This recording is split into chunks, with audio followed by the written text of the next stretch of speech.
Now at 6, this is Fox 61, Connecticut's news station.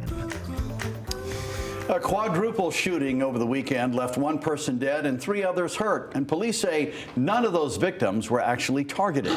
Instead, they were all caught in the crossfire.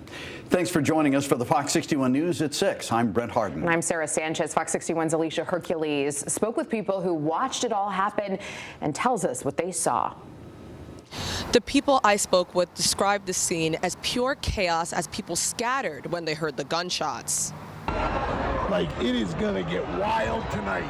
In this video filmed by Bill Dully, who lives along Church Street, you can see a large group of people waiting around Gotham City Cafe on Orange Street. In another video he filmed just an hour later, you can see even more people on the street. Both videos were taken before the deadly shootout. I saw the girl that passed away and knew she was dead right away in the crosswalk. Another person was shot and laying in front of the trash can, another one in front of the store. And the 4th victim ran away. He was limping.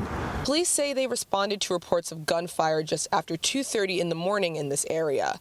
When police got to the scene, they found a 21-year-old man and 2 18-year-old women who had been shot. One of the teens died from their injuries. The 4th victim, a 21-year-old man, came to a local hospital with a gunshot wound. Bloodstains can still be seen on the streets days after the shooting, as well as a bullet hole in an apartment building window on Church Street. Dully says fights and other violent incidents often happen in the area as people leave the club. He says something like this happened in the same area about a year ago. Last Halloween, we had 4 people shot in the exact same scenario, coming out of the club at 2 in the morning. He says incidents like these make people want to avoid or leave the area. Last year when this happened, 2 neighbors moved out of our building, and this year that it's happened, 1 neighbor's already approached me and said that they're moving out too. Another person who wanted to remain off camera says he also saw the shooting. I'm just appalled by it. I'm sick about it. He says more safety precautions need to be taken to keep everyone in the area safe. They just need to do something with the more police presence. Police say the shooting is still under investigation. They ask that anyone with information contact their detectives or their anonymous tip line. In New Haven, Alicia Hercules, Fox 61. Right now, investigators are working to find out what caused a deadly house fire this morning in North Haven. The fire took the lives of an 8-year-old boy and an adult who lived in the house on George Street. Fox 61's Solene Arif joins us live from the scene. So, Solene, what do you know at this point? Yeah, well, it is still a very somber scene out here tonight. It hasn't even been 24 hours since that fire broke out at around 12:30 a.m. Now, it's too dark to really see behind me here. You'll see some videos coming up soon of that house. And at that house, neighbors have started a little memorial with flowers and a toy tractor for the victims who passed away so tragically. The street is here for the family.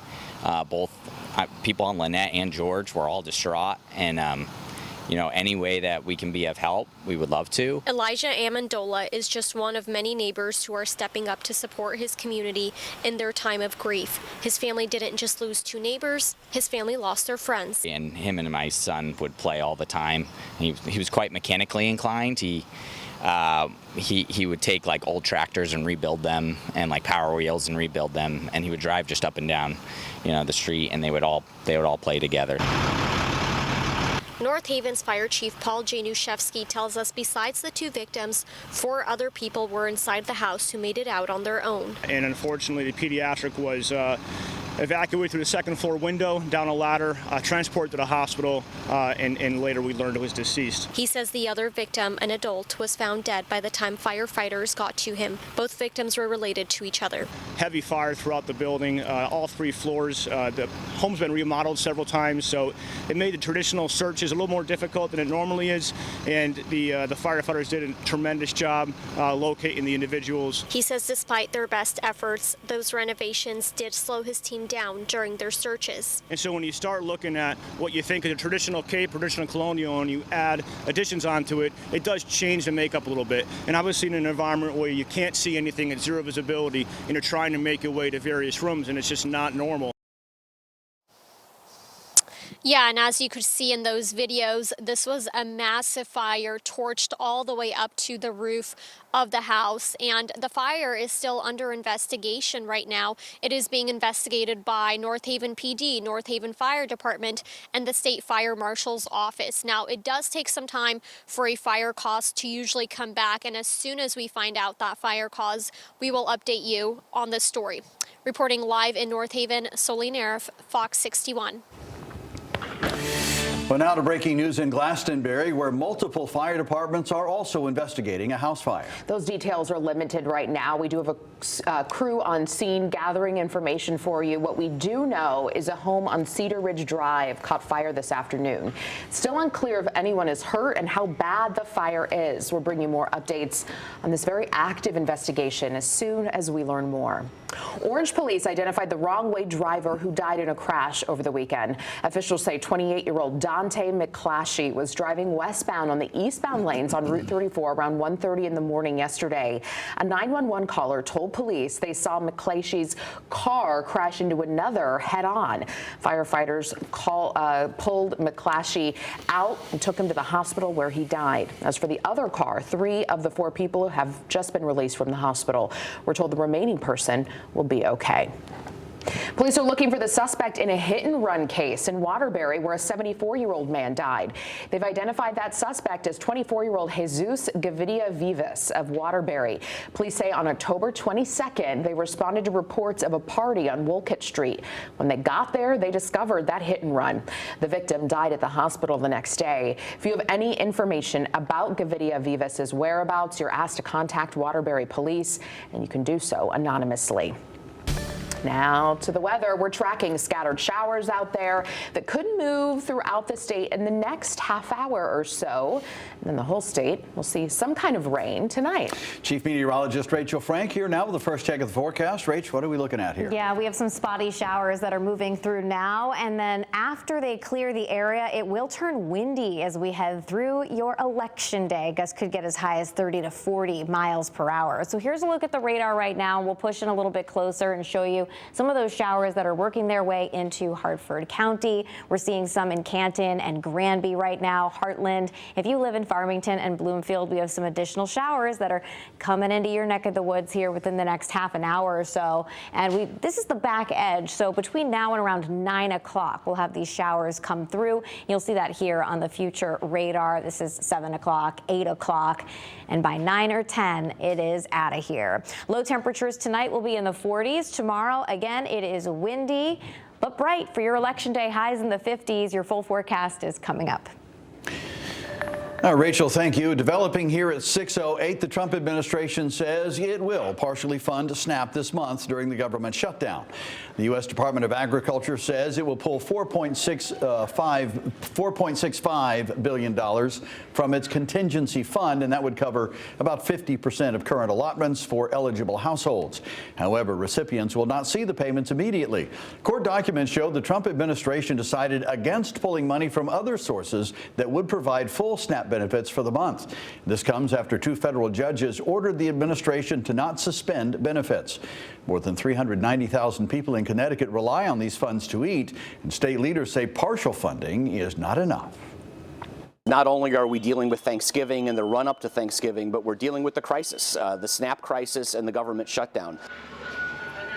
Connecticut Food Share is one of many resources facing challenges right now because of the shutdown. Between SNAP benefits and the upcoming Thanksgiving holiday, Food Share and their network of pantries are really being stretched thin. Fox 61's Jim Altman has more from Wallingford.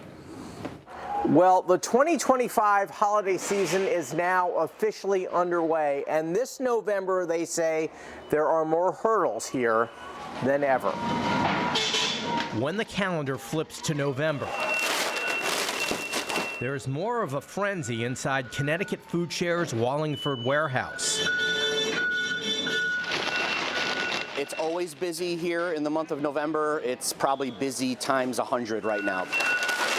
With the latest announcement that SNAP benefits are now being just partially funded this month for tens of millions of Americans, FoodShare CEO Jason Jakubowski and his team say they're facing a two-front fight.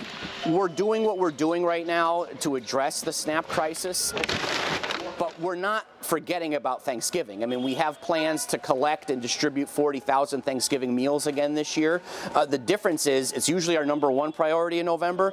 It's our number two priority right now. Our first priority is helping people who need a food every single day. What are the adjectives you use for this time right now? Unprecedented? Unprecedented, crisis. I mean, we are in a crisis. We are literally in crisis mode here at Connecticut Food Share right now. And until people's SNAP dollars are loaded back onto their cards, we're going to be in crisis mode. As Thanksgiving approaches, there's an added appeal for more volunteers. And there are real-time efforts to navigate the turbulent times. It's a totally different feel here the past week or two, but I will say it's refreshing in one way in that people are stepping up and saying, how can I help? What can I do? I want to help.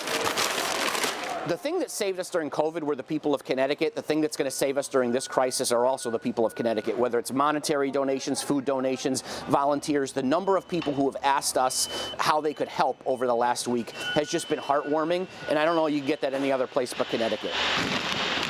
So they continue to amplify that message. They need more donations. They need more volunteers. FoodShare's Turkey Tuesday event happens this year on Tuesday, November 18th. In Wallingford, Jim Altman, Fox 61. The Inspector General's office ruled an officer was justified in shooting at a man at an East Hartford auto body shop last year. On May 19th of 2024, a tow truck driver called 911 saying the apparent owner of the car he had towed showed up to Governor's Auto Body with a gun. Officers Daniel Gilfucci and Brian Altamirano responded to the scene. Video shows that driver, Deshaun Fitzpatrick, crashing the car into the shop and then into one of the police cruisers, almost hitting Officer Gilfucci. When the car crashed into the building, you can see a woman, a man holding a newborn, and a girl get slammed into the building. As Fitzpatrick then drove away, officers Gilfucci and Altamirano fired their pistols at the car. Fitzpatrick was not injured and sped off. Detectives eventually found the car Fitzpatrick was driving abandoned in Hartford. Investigators later learned the car had been stolen from Massachusetts. The Inspector General says under these circumstances, Gilfucci's incorrect but otherwise reasonable belief that Fitzpatrick was armed with a gun and the fact he was using his vehicle as a deadly weapon, it was reasonable for the officers to shoot at him.